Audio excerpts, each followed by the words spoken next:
அமைதியாக ஓடும் ஒரு பெரிய ஆற்றங்கரையில் காய் என்ற சிறிய சிறுவன் வாழ்ந்தான்.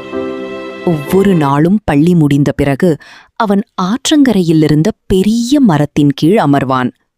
அவனுக்கு ஆற்றின் சத்தம் மிகவும் பிடிக்கும். சில நேரங்களில் அது சிரிப்பது போல இருக்கும், சில நேரங்களில் மெதுவாக தாலாட்டு பாடுவது போல இருக்கும். கிராம மக்கள் சிரித்தார்கள். அது வெறும் தண்ணீர்தான் என்றார்கள். ஆனால் காய் மட்டும் ஆறு உயிரோடு இருக்கிறது என்று நம்பினான். ஒரு மாலை காய் ஆற்றில் கற்களை வீசி விளையாடிக் கொண்டிருந்தான். அப்போது ஒரு சிறிய மரமீன் நீரில் மிதந்து வருவதை அவன் கவனித்தான். அது மெதுவாக நீல நிறத்தில் ஒளிர்ந்தது. ஆர்வமாக காய் அதை எடுத்தான்.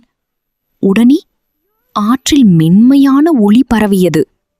அப்போது ஒரு மெதுவான குரல் கேட்டது. தயவு செய்து உதவி செய். காய் பயந்து சுற்றி பார்த்தான். யார் பேசுகிறார்கள்? நான் ஆறு என்று குரல் மெதுவாக சொன்னது. எங்கள் ஆறு பலவீனமாகி வருகிறது என்று அந்த ஆவி சோகமாக சொன்னது.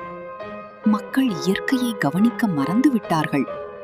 மக்கள் கரையில் குப்பைகளை கொட்டுகிறார்கள். தண்ணீர் மாசாக இருக்கிறது. நான் என்ன செய்யலாம் என்று காய் கேட்டான். ஆவி மெதுவாக சிரித்தது. ஆற்றை மீண்டும் சுவாசிக்க உதவி செய். அடுத்த நாள் காலை காய் கூலங்களும் கருவிகளும் எடுத்துக்கொண்டு வந்தான்.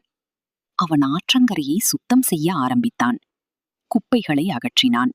சிறிய பூக்களை நட்டான். மற்ற குழந்தைகளும் உதவ ஆரம்பித்தார்கள். பிறகு பெரியவர்களும் சேர்ந்தார்கள். சில நாட்களில் முழு கிராமமும் சேர்ந்து ஆற்றை சுத்தம் செய்தது. மெல்ல ஆறு மீண்டும் தெளிவாக மாறியது. காற்று மீண்டும் இனிமையாக மணந்தது. ஒரு மாலை காய் பழைய மரத்தின் கீழ் அமைதியாக அமர்ந்திருந்தான். சூரிய அஸ்தமன ஒளி ஆற்றில் தங்கம் போல பிரகாசித்தது.